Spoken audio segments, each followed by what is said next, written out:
तर आज आपण 10 लिटरचं गिझर दुरुस्त करणार आहे। तर हे 10 लिटरचं गिझर आहे 4 वर्षापूर्वीचं। तर याच्यामध्ये पहिलं स्टार्टिंगला तर काय काय पार्ट असतात, एक कटआउट असतं, एक स्पीड कमी जास्त करायचं असतं। तर आपण हे खोलून ओपन केलेलं आहे आणि आता आपण कॉईल काढण्यासाठी कॉईल पण काढायला तयार आहेत। तर हे पाहू शकता तुम्ही कॉईलची हालत काय झालेली आहे।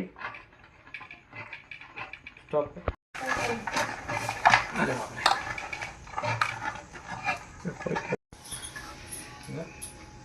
तर पाहू शकता हे कॉईल शॉर्ट झालेली आहे। तर आपण ही कॉईल अगोदर अशी चेक करू शकतो। कंटिन्युटी टेस्टरनं ज्यावेळेस या दोन्ही पॉईंटला आले तर ओके आहे, पण जेव्हा बॉडीमध्ये येते तर ही कॉईल खराब झाली असं समजायचं आपण। हे पाहू शकता असं इकडं लावायचे, जसं इकडं लावले की इकडं लाईट नाही यायला पाहिजे, त्या दोन्हीत तर येतो पण इकडं खाली आला म्हणजे ही कॉईल शॉर्ट झाली असं समजायचं। तर ही कॉईल खराब झालेली आहे, तर आता आपण याची कॉईल चेंज करणार आहे। तर त्या अगोदर पाहू शकता ही काय हालत झालेली आहे याची। नंतर तुम्ही याच्यामध्ये पण पाहू शकता कमीत कमी ही स्टॉप कर घाण झालेली आहे। अर्ध गिझर यांनी पॅक झालेलं आहे क्षारने।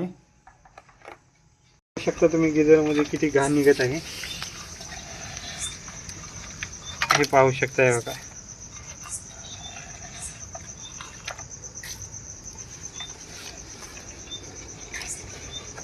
स्टॉप कर।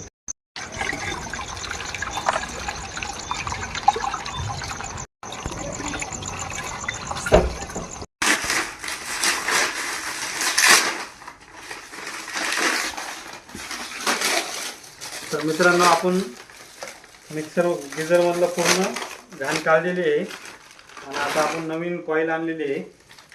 आता ही कॉईल आपण टाकणार आहे त्याच्यात। हे पाहू शकता कॉईल। आता तुम्हाला जे कंटिन्युटीचं चेक करायचं तर कंटिन्युटी आपण मगवानी कशी करत होतो, हे बघा अशी केल्यावर इथं येते पण इकडे येते का नाही येत। तर अगोदरच्या कॉईलमध्ये साईडला आर्थिंग दाखवत होतं, तर आता याच्यात येत नाही आहे बघा।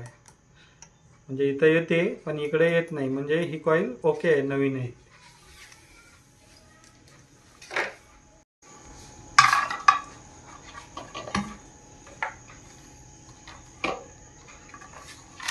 तर अशी करून आता पॅकिंग करायची। आपण कॉईल टाकून आता हे नट व्यवस्थित टाईट करून घ्यायचे आपल्याला।